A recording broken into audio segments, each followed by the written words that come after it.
Another team that's very much solidified. How about the Philadelphia Eagles? Talk about an embarrassment of riches still. They got the quarterback they've always had. They've got the receiving core that's one of the best in the league. And then they've got this guy named Saquon Barkley who only just steps on the field and demolishes everybody. Who, by the way, I'm in a draft that I just picked him up, so I'm very excited about that. And speaking of the New York Giants and what we just wrapped up, what a difference it makes going from a porous offensive line to one of the best offensive lines that we saw what Saquon did last season for this Eagles team, right? Had a fantastic regular season, had a fantastic postseason, took the Eagles to the Super Bowl, won the Super Bowl, got his first ring. And, Saquon was a lot of fun to watch, especially all his days at Penn State. So, obviously we know he's going to be going off as the first round, top five pick, top three pick. So hopefully he can duplicate what he did last season with this offensive line. But yeah, I don't want to spend too much time on this one here, Rod. You'll have your thoughts here as well, but this one's also pretty much cut and dry. You'll get your Jalen Hurts, you'll get your Saquon, you'll get your AJ Brown, Devontae Smith, Dallas Goddard.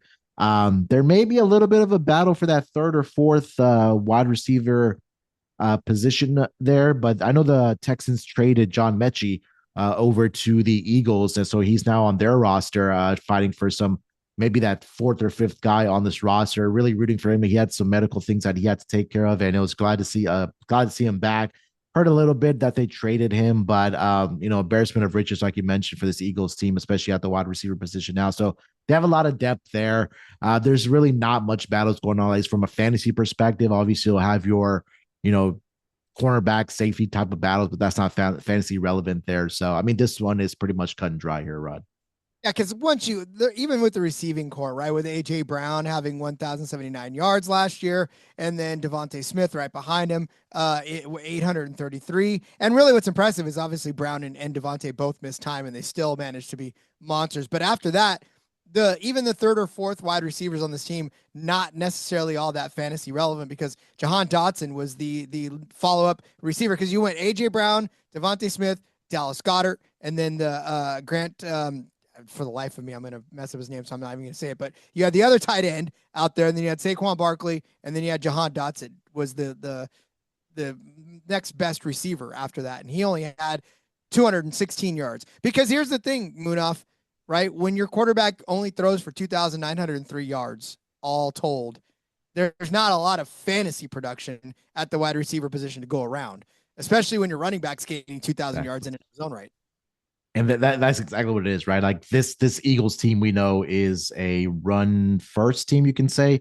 Grant Calcantara, I believe it is the name there for the tight end behind Dallas Goddard, who missed a lot of time last season, right? Did Dallas Goddard, but when he was on the field, seems like a kind of that security blanket for a guy like Jalen Hurts. But if you have AJ Brown on your roster, just wait for that week where he's complaining that he didn't get the football. In the following week, he'll go off for 150 plus receiving yards and get 2 touchdowns. So if you're a DFS player from a week to week basis, just wait for some of these wide receivers start complaining about the lack of targets and catches and yards they're getting, and you want to start them that following week because 9 times out of 10, that's usually when it happens that they get those yards and targets there. So this Eagles team is primed to possibly make another run in the NFC East and maybe in the playoffs again, but they've kept their core together, and health is the only thing that could probably stop this team right now here, Rod.